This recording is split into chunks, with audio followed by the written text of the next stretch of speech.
हाय friends, Madhu's food fun health में आज हम कुछ हेल्थ की बात करेंगे।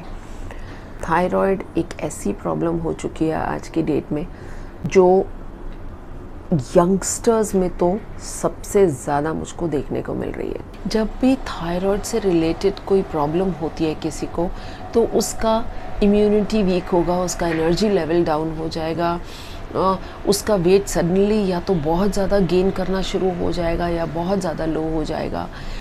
मैंने आपसे कहा था ना कि मैं कोई डॉक्टर या कोई मेडिकल एक्सपर्ट नहीं हूँ इन सब चीज़ों में, लेकिन एज अ यूज़र मैं ये सब चीज़ें आपसे शेयर करती हूँ और वही शेयर करती हूँ जो मुझे या मेरे फैमिली में किसी को हुआ हो और जिसको हमने नेचुरली ट्रीट करके उसको कंट्रोल किया हो।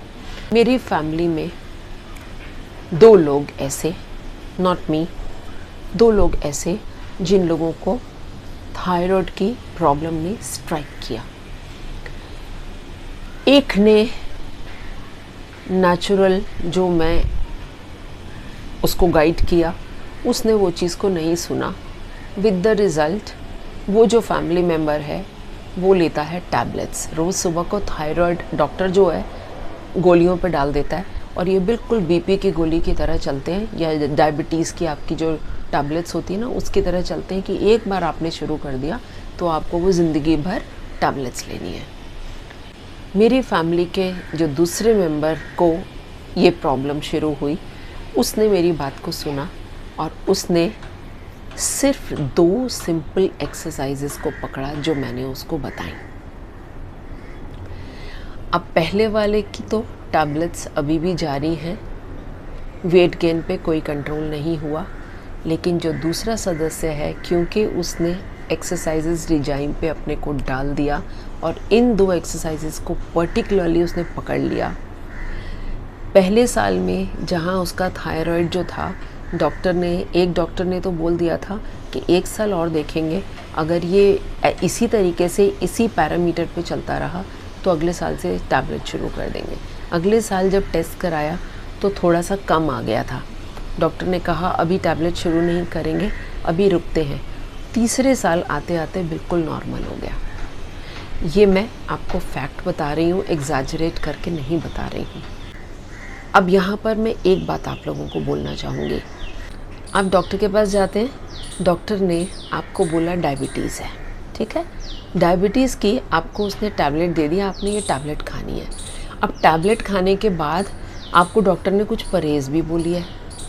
परहेज़ क्या बोली है? मीठा नहीं खाना, स्टार्च कम कीजिए, लेकिन आप एक तरफ से गोली खा रहे हैं, दूसरी तरफ से आप कोई परहेज़ नहीं कर रहे, तो क्या होगा? वही होगा ना। तो अपनी लाइफस्टाइल को देखिए, अपने स्ट्रेस को देखिए, अपने स्लीप साइकिल को देखिए, अपनी हेल्थ पे ध्यान दीजिए। योगा और एक्सरसाइज सिर्फ आपको हेल्प नहीं करेगा, उसके साथ आपको अपनी बाकी चीज़ों का भी ख्याल रखना है। मेरे इस इतने बड़े लेक्चर के बाद एक छोटी सी एक्सरसाइज बताऊंगी, अगर वो आप फॉलो कर लेंगे तो आपकी ज़िंदगी बहुत सुखी होने वाली है। कोशिश करके देख लीजिए।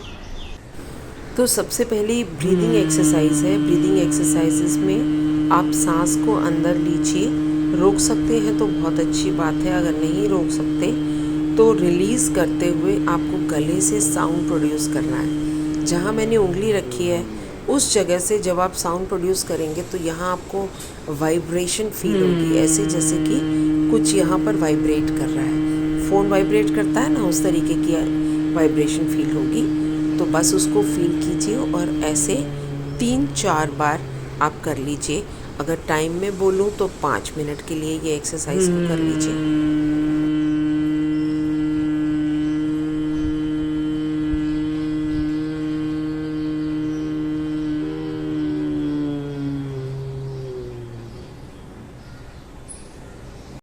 ये दूसरी एक्सरसाइज मैंने अपने मधुस जो दिल कहे पर एक वीडियो डाली थी मैंने योगा के ऊपर, वहाँ से मैंने ये पिक की है। तो कुछ इस तरह से हमें कैमल पोज बनाना है, जिसमें पीछे एड़ियों को टच करते हुए गर्दन को स्ट्रेच देना है। अगर आप एक्सरसाइजेज नहीं करते हैं तो इनिशियली आपके हाथ पीछे टच नहीं होंगे, तो कोई परेशानी की बात नहीं है, धीरे धीरे करके आ जाएगा। और दूसरा है कैट काउ पोज। ये 2 एक्सरसाइजेस हमें करनी है। तीसरी मैंने आपको ब्रीदिंग की एक्सरसाइज बता दी। तो अगर आप ये कर लेते हैं तो आपको काफ़ी फ़र्क पड़ेगा एंड धीरे धीरे करके शनई शनई आपको उसके रिज़ल्ट्स दिखने शुरू होंगे।